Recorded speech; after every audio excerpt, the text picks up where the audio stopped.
60년 뒤에 흙이 사라진다. 관행농업의 급속한 토양 황폐와 소일 데그러데이션 문제. 인간의 식량 대부분은 흙에서 생산된다. 우리는 작물이 자랄 수 있는 비옥한 표면의 흙, 즉 표토타프 소일의 생존을 의지하고 있다. 석유나 금속 등의 지하자원을 소중하다고 여기나 흙을 자원이라 생각하는 경우는 많지 않다. 그러나 흙이 없이 인류는 생존이 불가능하다는 점에서 단연 최고의 중요성을 가진 자원이다. 표토가 형성되기 위해서는 300년의 시간이 걸린다. 이는 암석이 물리적으로 부서져서 흙 알갱이가 되는 시간이며, 물리적인 토양 입자들이 식물이 자랄 만큼 비옥해지려면 다시 생물학적 과정을 거쳐야 한다. 생명은 생명을 먹고 살며 죽음이 없으면 삶은 성립되지 않는다. 무생명의 토양 입자는 지위류나 이끼부터 시작, 미생물 먹이 사슬이 형성되면서 차츰 더 큰 생명체가 그 흙 속에서 자라고 죽으면서 유기물과 부식질을 더해야 흙은 비옥해진다. 천이 석세션가 충분히 진행하여 인간의 눈에 보이는 풀이 자라고 잡목이 올라오기 시작하는 토양은 생명의 요람으로서 비로소 고고지성을 터뜨리는 것이다.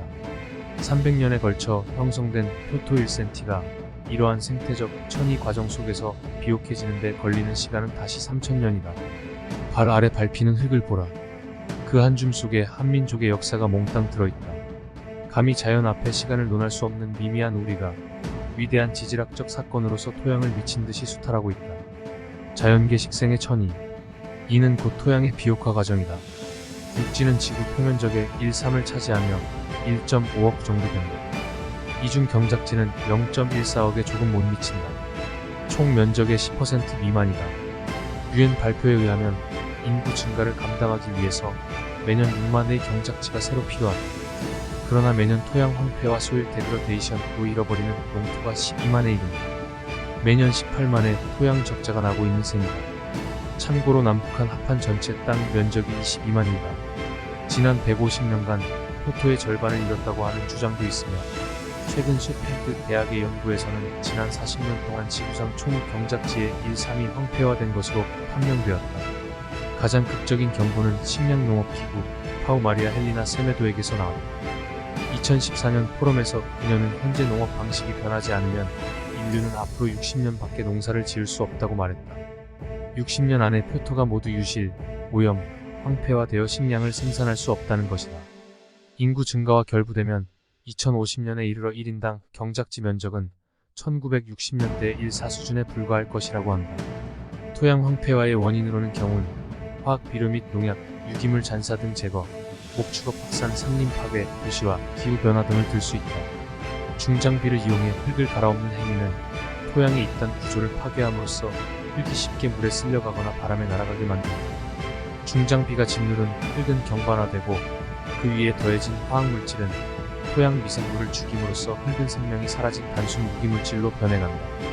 우리 전통농업에서 가축은 인간이 먹을 수 없는 풀을 먹고 비료와 단백질을 제공하는 존재였으나, 오늘날 대량 목축업에서는 인간이 먹어야 할 동물을 먹고 흙을 황폐화하는 주범으로 전락하였다. 중장비 활용이 보편화된 관행농업.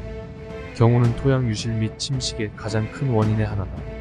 토양 구조를 파괴한 결과 바람이 불거나 물이 쓸고 지나가면 엄청난 양의 표토가 유실된다.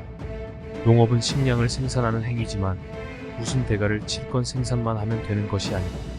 농업은 지속 가능한 행위여야 한다. 산업화 이래 기계가 도입되고 녹색혁명 이래 화학물질이 도입된 결과 관행농업이란 괴물은 역사의 유례가 없는 모습으로 지구를 지배하고 있다. 100년 만에 토양과 생태계를 초토화시키는 농사 방식이 어떻게 현대적이고 과학적이고 효과적이라고 할 수 있는가? 한민족은 5000년간 이 좁은 한반도에서 농사 지었지만 해마다 흙을 비옥하게 만들어왔다는 이 인류사적 경위를 왜 보지 못하는가? 보지 못하는 것이 아니라 안 보는 것이다. 자연에 순응하는 농업에는 상업적 이익을 추구할 여지가 없기 때문이다. 2050년에는 인구가 90억에 이를 것이라고 예측되고 있다. 90억의 인구를 어떻게 먹여 살리느냐는 논의에 불이 붙자 유전자 조작업자들은 신이 나서 유전자 조작 기술에 희망이 있다고 강변하고, 기계업자들은 새로운 지능형 기계를 개발해야 한다 하고, 비료나 농약업자들은 자기들의 신기술이 문제를 해결할 것이라 말하고, 수경 재배나 로봇 기술 등에 기대를 걸기도 한다. 과학자나 전문가들은 저마다 장기 자랑하듯 자기 지식이 인류의 미래를 보장한다고 나서고 있다. 제법 식자층이라 하는 사람들도 이런 주장에 쉽게 설득당함을 본다. 너무 쉽게 2050년까지 식량 생산을 이대로 늘려야 한다는데 그러면 당연히 유전자 기술을 이용해서 종자를 개량해야지 라는 단편적 견해에 빠지곤 합니다. 상기 주장들을 총론과 극론에서 모두 격파하는 것은 나중으로 미루고 여기서는 단지 두 가지를 지적하고 싶다. 첫째, 상업적 목적, 이윤 창출의 의도를 가진 업자들의 선전선동에 속는 것이 아닌지 주의해야 하고, 둘째, 기술을 통한 해법을 모색하기 전에 근본적 질문을 돌아봐야 한다. 화학 비료와 농약과 기계가 없었다면 이처럼 심각한 염류 집적과 황폐화가 일어났습니다. 근본은 무엇인가? 농업은 인간이 자연으로부터 식량을 얻는 행위다. 그것은 근본적으로 자연과 인간의 관계의 문제다. 기술과 인간의 관계의 문제가 아니다.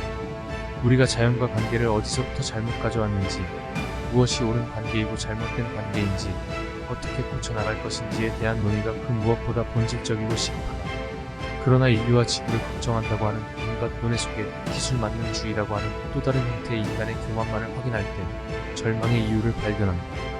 애초 인간의 교만이 파국의 원인 아니던가. 새로운 시대의 농업은 자연과 인간을 화해시키는 농업일 수밖에 없다. 그것은 자연을 위해서라기보다는 인간의 생존을 위해서 이 시대에 더욱 절박한 과제다.